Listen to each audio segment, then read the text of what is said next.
मियां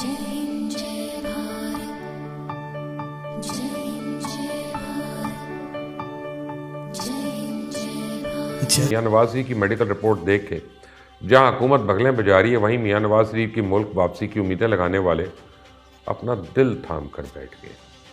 जबकि नवाज शरीफ की रिपोर्ट, जो कि एक डॉक्टर की इनकी सेहत के हवाले से ओपिनियन है, देखी तो मेरा भी दिल गमगीन हो गया। 3 दफ़ा का वज़ीर आज़म इस वक्त कितनी संगीन बीमारियों में मुब्तला है। गुज़िश्ता 16 साल में 7 दफ़ा मेडिकल इंटरवेंशन हो चुकी है, कभी बाईपास, कभी स्टेंट्स, कभी कोई और ऑपरेशन। लेकिन कौम के ये बहादुर सपूत तमाम तर मसाइल के बावजूद अपनी सेहत की परवाह किए बगैर अवाम की खिदमत में दिन रात जुटा रहा। और अब हाल ये हो गया है कि मौजूदा रिपोर्ट जो अदालत में जमा करवाने के लिए बनवाई गई, उसमें मियां नवाज शरीफ की तमाम तर मेडिकल हिस्ट्री लिखी गई। देखकर आंसू नहीं आ गए आंखों में। 3 दफ़ा के प्राइम मिनिस्टर इस वक्त न सिर्फ दिल के बल्कि शुगर के, रीनल फंक्शन की संगीन बीमारियों में मुब्तला हो चुके हैं। ऊपर से मुल्क की इतनी टेंशन ले रहे हैं कि मेडिकल रिपोर्ट के मुताबिक अगर मुख्तसर अल्फाज में बयान किया जाए तो मियाँ साहब मेंटली, साइकोलॉजिकली, फिजियोलॉजिकली और फिज़िकली इतने कमज़ोर हो चुके हैं कि किसी भी सूरत आके पाकिस्तान में सियासत के जंबेलों में नहीं फंस सकते, क्योंकि उनको खदशा है कि उनको जेल में डाल दिया जाएगा। और जेल का माहौल उनकी सेहत के लिए मुज़र है। हाँ, अगर उन्हें वज़ीर आज़म हाउस में रखने की यकीन दहानी करवा दें, उन्हें वज़ीर आज़म हाउस की ठंडी गर्म राहदारियों में वॉक करने का मौका मिलेगा, तो इनका जिस्म हैरान कुन तौर पे ऐसी रिकवरी दिखा सकता है कि ना सिर्फ फिट हो जाएंगे बल्कि चौथी दफ़ा वज़ीर आज़म बनने का भारी बोझ अपने कंधों पर उठाने के काबिल हो जाएंगे। क्योंकि इनकी अद्वियात में जिस चीज़ की सबसे ज़्यादा कमी महसूस की जा रही है, वह इक़्तिदार की गोली है। ये गोली खाती वो जमहूरियत की जंग लड़ने के काबिल हो जाएंगे और बड़े बड़े आमरों को अपने पैर की नोक पर रखने की जुर्रत भी इक़्तिदार की गोली ही फराहम कर सकती है। इक़्तिदार की इस गोली में ऐसे ऐसे विटामिन्स हैं कि वो ये खाते ही दिन रात कौम के मसाइल हल करने में जुट जाएंगे, ना कोई थकावट महसूस करेंगे, ना ही घबराहट। और इनकी सारी जिस्मानी कमज़ोरियाँ रातों रात इक़्तिदार की गोली से दूर हो जाएंगी। चौथी दफ़ा वज़ीर आज़म बनने के बाद फिर उन्हें ना कोरोना से डर होगा, ना डिप्रेशन से। क्योंकि इक़्तिदार की राहदारियों में टेंशन तो होती है, लेकिन अपनी नहीं, कौम की, जिसे बड़े आराम से मैनेज किया जा सकता है। इक़्तिदार की राहदारी में चलते हुए ब्लड प्रेशर भी डाउन नहीं होता, क्योंकि ताकत का नशा आपका ब्लड प्रेशर हाई रखता है। इक़्तिदार की राहदारियों में बुरी खबरें तो होती हैं, लेकिन कौम के लिए, जिसे सुन सुनकर हुक्मरान बेहिस हो चुके हैं, इसे वो उनके लिए ख़तरनाक नहीं। इक़्तिदार की राहदारियों में खौफ तो होता है, लेकिन सिर्फ इक़्तिदार के जाने का। कौम के लिए तो इतना करना पड़ता है। इक़्तिदार की राहदारी में माली नुकसान तो होता है, लेकिन आवाम का, इसलिए इससे भी डरने की कोई ज़रूरत नहीं। अपना पैसा तो महफूज होता है। जहाँ तक एयरपोर्ट जैसी रश वाली जगह पे जाके कोरोना कराने वाली बात है, तो ज़ाहिर बात है कौम को मुश्किल से निकालने के लिए हमारा लीडर इतना रिस्क तो ले ही सकता है, और इसका भी बंदोबस्त किया जाए, क्योंकि कतर एयरवेज़ का खुसूसी तैयारा ले जाएगा तो वापस भी ले आएगा। हाँ, अगर पाकिस्तान आके नेल्सन मंडेला बनना है तो इन जैसे फजूल कामों के लिए ना तो मियाँ साहब के पास टाइम है, ना एनर्जी। क्योंकि बहैसियत अपोजिशन लीडर लंदन की फ़िज़ाएँ इस कैफियत के लिए बहुत साजगार है। वो बाहर बैठे हुए हैं, मुसीबतें हैं तो आवाम के लिए, महंगाई है तो आवाम के लिए, बेरोज़गारी है तो आवाम के लिए, कारोबार नहीं चल रहे तो आवाम के, लोगों के बच्चे खुदकुशियाँ कर रहे हैं उनके तो नहीं। उन्होंने तो बयान देने हैं। इतने छोटे छोटे से काम के लिए पाकिस्तान आने की क्या ज़रूरत है? ये काम लंदन बैठ कर भी हो सकते हैं।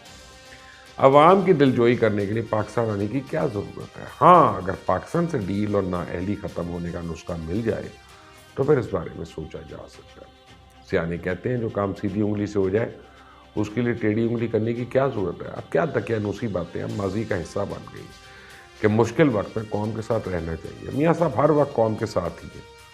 ट्विटर और स्काइप पे तकरीरें चाहे राइवेंट से बैठ के करो या लंदन से, इससे क्वालिटी में तो कोई फ़र्क नहीं पड़ता। इंटरनेट की स्पीड अच्छी होनी चाहिए, बल्कि लंदन में इंटरनेट की स्पीड बेहतर है। तो फिर टेंशन किस बात की है?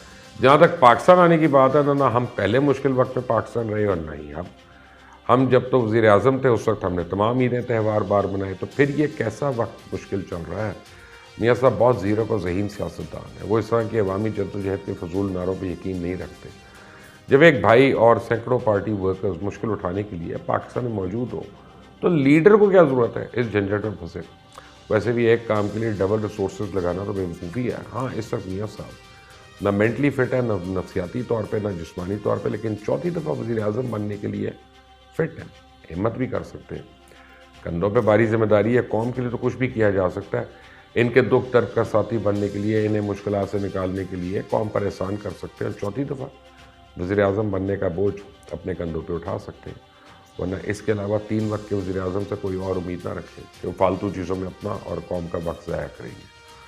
कौम से मोहब्बत का ये आलम है कि इसके लिए ना तो अपने भाई पे भरोसा करने के लिए तैयार है, ना किसी पुराने वफादार सा पार्टी वर्कर पर।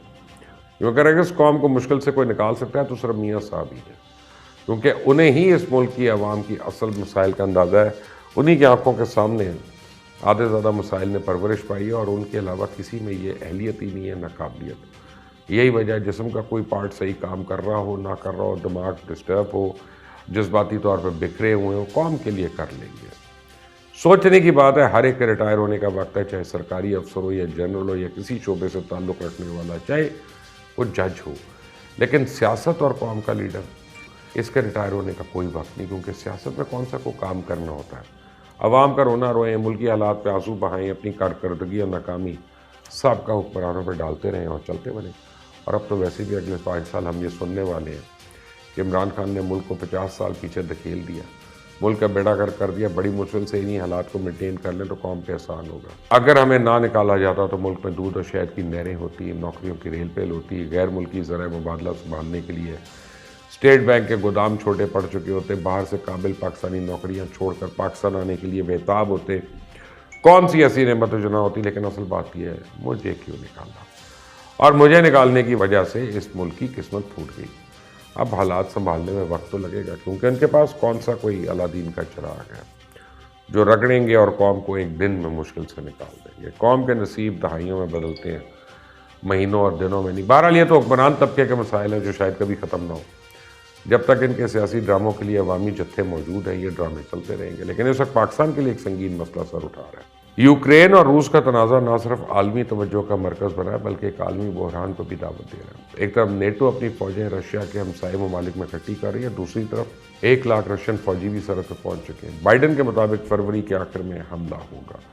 यूरोप और अमरीका किसी सूरत पीछे नहीं हटेंगे और हमें इस तनाज़े में एटमी जंग से बाज रहना है, क्योंकि वो जीती नहीं जा सकती। और इस मसले से पाकिस्तान बराह रास्त मुतासर हो सकता है। पाकिस्तान की लूली लंगड़ी मईशत के मज़ीद लड़खड़ाने के कभी इम्कानात हैं। एक तरफ पाकिस्तान पे अमेरिका, रूस और चाइना के दरमियान इस तनाज़े पे पार्टी बनने का प्रेशर आएगा। दूसरी तरफ पेट्रोल की कीमत जो पहले ही $90 बैरल के इर्द गिर्द घूम रही है, $100 फी बैरल भी पहुंच सकती है, जिससे पाकिस्तान पर डायरेक्ट असरात पड़ेंगे।